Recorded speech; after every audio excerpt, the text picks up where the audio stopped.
Hello student, today we'll going to see the 9th standard physics chapter, that is a motion.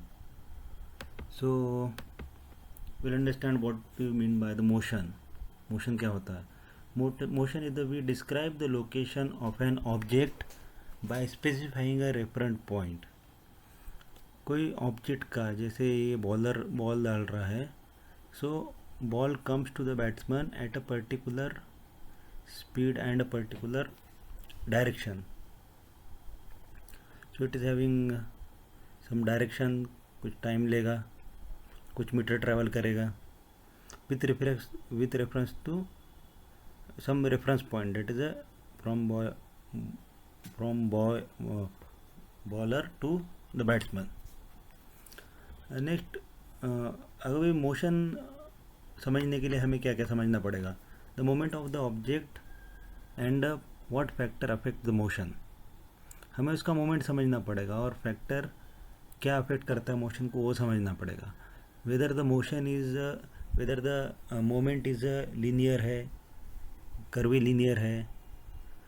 The second point, able to determine an object is moving in uniform और non uniform velocity. है ना, कुछ चीज़ ऐसी होती है जिसमें हम uniform velocity से आते हैं. सपोज हम कार ड्राइव करते हैं. So if we say car is moving at a speed of 50 kilometre per hour, so its velocity is 50 kilometre per hour. So अगर ये कांस्टेंट स्पीड में जा रही है, एक आवर में 50 किलोमीटर, दूसरे आवर में 50 किलोमीटर, तो it is said to be as a uniform motion. अगर ऐसा हुआ कि एक आवर में 50 किलोमीटर, सेकंड आवर में 40 किलोमीटर ट्रैवल हुआ, तीसरे में 60 किलोमीटर ट्रैवल हुआ, है ना, 40, 60, कभी 50 किलोमीटर ट्रैवल हुआ, so it comes under non uniform velocity. अब तीसरी चीज़ हमें समझना होगा कि what is the difference between distance and displacement. So distance is the total length of the path travelled and displacement is a shorter distance between two point. है ना, मानो एक सिटी है, city name is A and city name is B. तो आपको सीधा सीधा तो कोई रास्ता नहीं मिलेगा, उसको आपको कैसे तो भी तिरछा मिर्छा कहीं से तो भी करके उसको वो ए से बी सिटी को ट्रैवल करना पड़ेगा. बट आप प्लेन से जाओगे तो you can reach to the B city directly from A to B. So that is a displacement. Means displacement is mainly the shortest distance, and a distance is a total length covered within that 2 points. चौथी बात हमें समझना पड़ेगा, difference between the scalar quantity and vector quantity. Scalar quantity such as here scalar quantity speed and vector quantity is velocity. So what is mean by scalar quantity? Scalar quantity ये होती है जहाँ पे we only have a magnitude and vector quantity is that we have a magnitude as well as direction also. So velocity में magnitude और direction होती है, so that is why it is a vector quantity. Next topic will now see the motion along a straight line. अब ये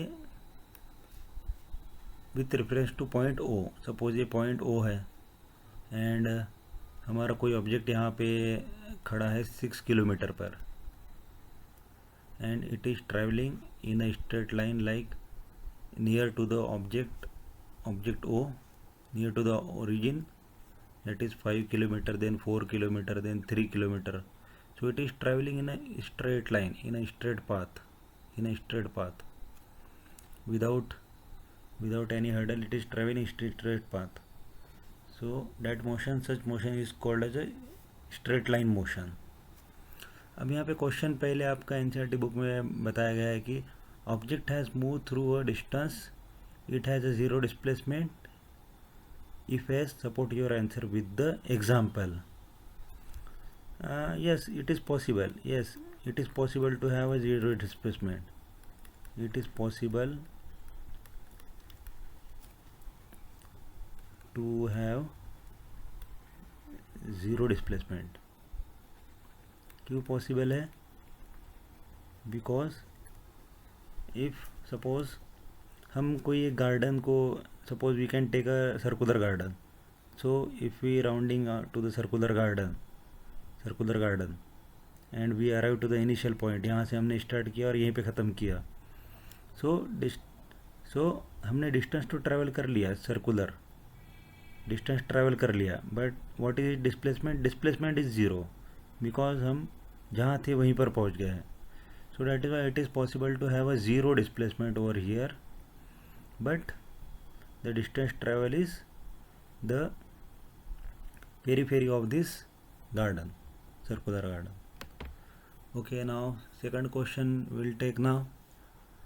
अभी यहाँ बोला है farmer move along the boundary of the field having square field.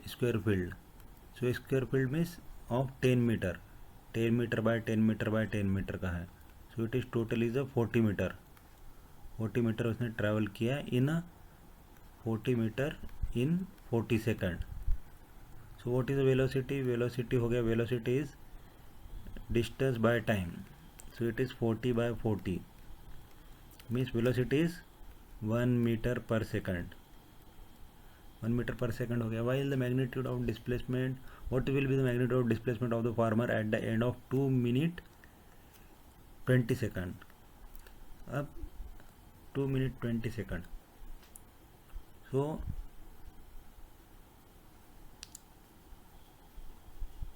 2 minute 20 second के बाद क्या होगा कि आपको यहाँ पे 2 minute 20 second means how much it is 2 minute 20 second is how many second? It is suppose हर एक 40 सेकंड में वो ट्रैवल होता है, so it is 140 second and we have और for each complete rotation we need 40 second, so we can divide it 140 by 40 second. सो ये हमारा हो गया 3.5, लगभग 3.5 हो गया. सो 3.5 ट्रिप वो कंप्लीट करेगा 40 सेकंड में. नाउ 3.5 में 3 ट्रिप कंप्लीट कर लेगा वो स्क्वायर की, बट उसकी हाफ ट्रिप एक रह जाएगी. हाफ ट्रिप रहेगी मतलब 20 मीटर और 20 मीटर यहाँ पे, ये हाफ ट्रिप हो गई. सो इस पॉइंट ए से तो पॉइंट सी तक ट्रैवल करने के लिए उसे कितना डिस्प्लेसमेंट लगेगा? सो ये यहाँ पे इसका एक हाइपोटेनस निकल जाता है. सो एक यहाँ पे हाइपोटेनस यहाँ पे आपको निकालना पड़ेगा इस स्क्वायर का. So square hypotenuse is equal to, now AC square is equal to, we can apply the Pythagoras theorem over here. So हम AC square is equal to square of, यहाँ पे B ले लेते हैं तो AB square plus BC square. So 10 square plus 10 square plus 10 square that is 100 square, मतलब AC is equal to हो जाएगा root of 200, that is 10 root 2 metre हो गया. so that is 10 root 2 metre. so that is the displacement. This is a displacement, magnitude of the displacement हमने निकाल लिया है, that is a 10 root 2 metre. Okay, next question देखते हैं. which of the following is true for displacement? So it cannot be zero.